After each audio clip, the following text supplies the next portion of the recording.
gjok, qyre dera, qyre atje. Qyre qenë. Bashkë të nëzjena këmë su i sa kartuva, hej. Por ranë në një prit të pa bes të armiku ton shekullor të Serbe. Tuca qafira. A që në trinj majshbre? Ku është ikin sot mujnë? Prokuroria speciale Hagës Zonja West ka thënë sot se nuk kërkohet dënim për shtabin e përgjithshëm të UÇK-s, po për personat e akuzuar duke kërkuar 45 vite burgim. Në pretensë akuzohet se kanë urdhëruar sulmin me mbi 12 stacione policore serbe, por shqiptarët nuk harrojnë se ishte Serbia ajo që po masakronte popullin e Kosovës. Mirëpo ja se çfarë kanë deklaruar sot prokurorët special.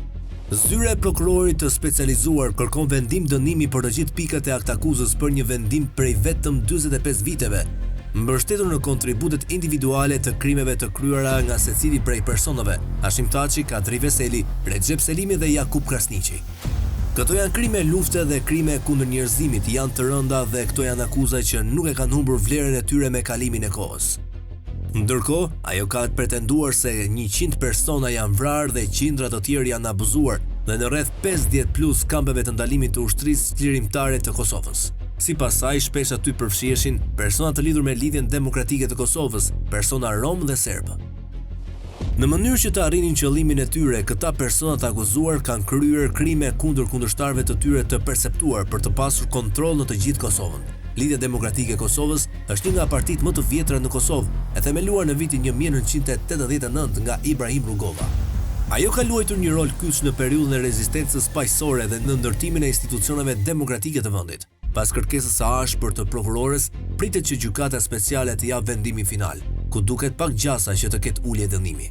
Ndërkohë prokurori tjetër special Alan Tieger tha se Hashim Thaçi dhe Kadri Veseli ishin në vijën e parë të UÇK-s prej fillimit dhe kishin një rol të rëndësishëm. Tieger përmendi që të dy kanë shkuar në Zvicër në vitin 1994 dhe deri në vitin 1998 janë kthyer në Kosovë çdo 3-4 muaj dhe ka qëndruar aty për disa javë secilën herë.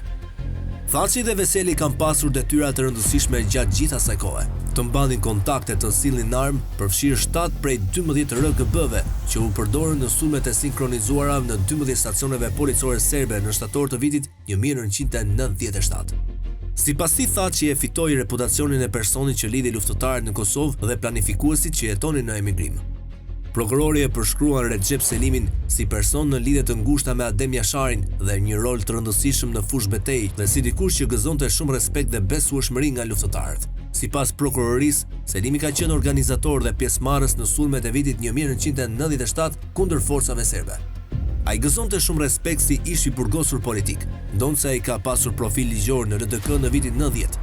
Ai kishte kontakte me Adem Jasharin në vitin 1991 dhe ishte përfshirë në UÇK prej vitit 1993 dhe ka shpjeguar se si u bashkua shtabi të përgjithshëm në vitin 1997.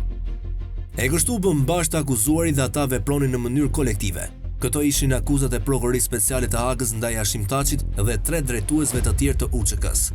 Ironike është se vetë Hashim Thaçi, kur ishte presidenti i Kosovës, kërkoi miratimin e gjykatës dhe prokurorisë speciale të Kosovës dhe prej asaj ai po ha burgim.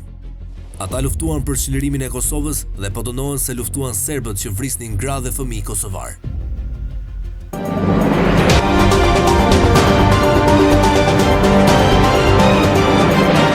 Editoriali Koha Jon.